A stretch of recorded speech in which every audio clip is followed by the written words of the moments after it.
Ayush multi specialist હોસ્પિટલમાં PMJ યોજનામાં થયેલ કૌભાંડની આશંકા બાદ મોરબી જિલ્લા કલેક્ટરે શું કહ્યું જોઈએ માં ન્યૂઝના માધ્યમથી. Story report by Himanshu Solanki, Morbi. સાહેબ, પ્રધાનમંત્રી જન આરોગ્ય યોજના જે છે એની અંદર મોરબીની એક હોસ્પિટલ દ્વારામાં 50%થી વધુ ક્લેમ કરવામાં આવ્યા છે. લગભગ 11,000થી વધુ કેસ 20 મહિનાની અંદર એના દ્વારા કરવામાં આવ્યા છે અને એમાં એક કૌભાંડની આશંકા એ વ્યક્ત થઈ રહી છે, કારણ કે જે રીતના આંકડાઓ છે, આંકડાઓ ક્યાંક ને ક્યાંક કૌભાંડની વાત કરી રહ્યા છે. તો એ જે જિલ્લાના વડા તરીકે તમે શું કહેશો સાહેબ આમાં? આપે જે વાત કરી તે અન્વયે હું જણાવું કે આપણા પ્રધાનમંત્રી શ્રી દ્વારા આજે પીએમજેવાયની સ્કીમ અત્યારે અમલમાં છે. જ્યારે સાહેબ આ રાજ્યના મુખ્યમંત્રી હતા ત્યારે મા કાર્ડ અને આયુષ્યમાન કાર્ડ ચાલતું અને 5 લાખ રૂપિયા સુધી ઘરના મુખિયાને અને બાકીના તમામ સભ્યોને જે ક્રિટિકલ માંદગી માટેની સારવાર આપવામાં આવતી તેની સાથે હવે કોઈપણ માંદગી માટે 5 લાખ રૂપિયા સુધીની સારવાર ફ્રી આપવામાં આવે છે.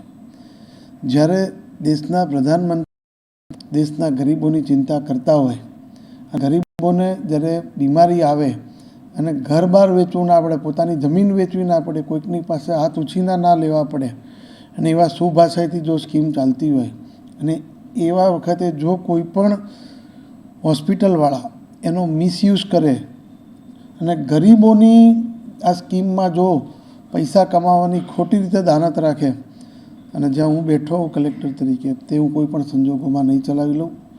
આપે જે આશંકા કરી છે એના માટે અમે CDHOશ્રીને અને આરોગ્ય વિભાગના અન્ય અધિકારીઓને સૂચના આપી દીધી છે અને એ સૂચના અત્યારે હું આપને જાહેરમાં નહીં કહી શકું, પરંતુ અમે એમાં ડિટેલ તપાસ કરાવશું.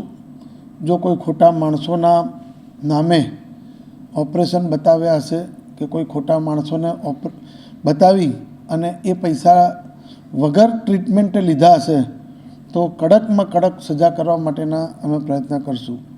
હાલ આમાંનું કોઈ બાબત હજી અમારી ધ્યાન પર આવેલી નથી, પણ આપ સૌએ જે બાબત અમને બતાવી છે એના અનુસંધાને તપાસની અમે કામગીરી શરૂ કરાવી દીધી છે અને જો કોઈ ગરીબોને જે સરકારની સ્કીમ માટે ગરીબોની જે સરકારના ટેક્સના પૈસામાંથી ચૂકવણું કરવામાં આવે અને પોતે પૈસા કમાવા માટે કોઈ પણ હોસ્પિટલ કંઈ પણ ખોટું કરશે તો એને અમે રાજ્ય સરકારના જે પણ કાયદા કાનૂન અને જે પણ સૂચનાઓ છે એનો કડકમાં કડક અમલ કરીશું અને કરાવશું.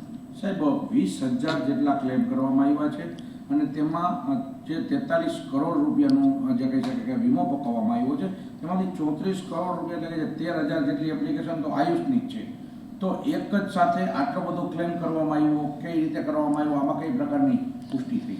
આપે જે હોસ્પિટલનું નામ આપ્યું છે એમાં અમે અમારા CDHOશ્રીને સૂચના આપી છે કે એમાં કેટલા બેડની હોસ્પિટલ છે, કેટલા બેડમાંથી કેટલા પીએમજેવાયના લાભાર્થીઓને એમાં આવેલા છે. એ પીએમજેવાયના લાભાર્થી પૈકી જો કોઈ ખોટા નામે એમને ક્લેમ કર્યા છે કે કેમ, એમાંના એ ક્લેમ પાસ થયા છે કે કેમ, આની સંપૂર્ણ રીતે ચકાસણી કરવામાં આવશે.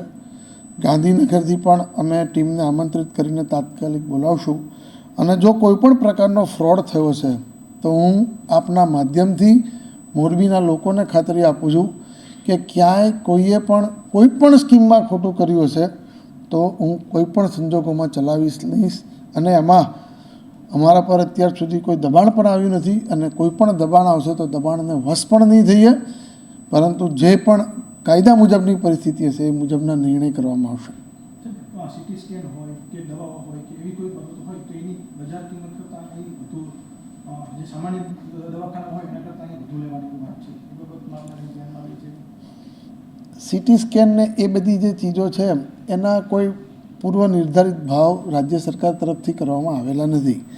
કદાચ ખૂબ સારી હોસ્પિટલ પ્રાઇવેટની હોય અને અન્ય કરતાં જો વધારે કિંમત લેતા હોય સારી સર્વિસ આપવાના અને ક્યાંક 2,000 એ લોકો 2,500 રૂપિયા ચાર્જ કરતા હોય કે ક્યાંક 100 હોય ને એ લોકો 150 રૂપિયા કરતા હોય તો એ બાબતમાં રાજ્ય સરકાર તરફથી કોઈ નિયંત્રણ મૂકેલા નથી, પરંતુ સારી સગવડના નામે કદાચ લેતા હોય. પરંતુ જો દવાના ભાવમાં જે નક્કી કરેલા ભાવ જે એમને દવાની સ્ટ્રીપ ઉપર લખેલા હોય કે એનામાં જો વધારે ભાવ લીધા હશે તો અમે અમારા જે અમારા લાઇન ડિપાર્ટમેન્ટના જે અધિકારી છે એની પાસેથી અમારા ફૂડ એન્ડ ડ્રગ્સ અને અમારા જે કાનૂની નિયંત્રક જે અમારા છે એમના મારફતે જે પગલાં લેવાના થશે એ તમામ પગલાં પણ અમે કોઈ પણ હોસ્પિટલ હશે તો તેના વિરુદ્ધ ભરવામાં અમે કોઈ પણ પ્રકારની કસર નહીં રાખીએ.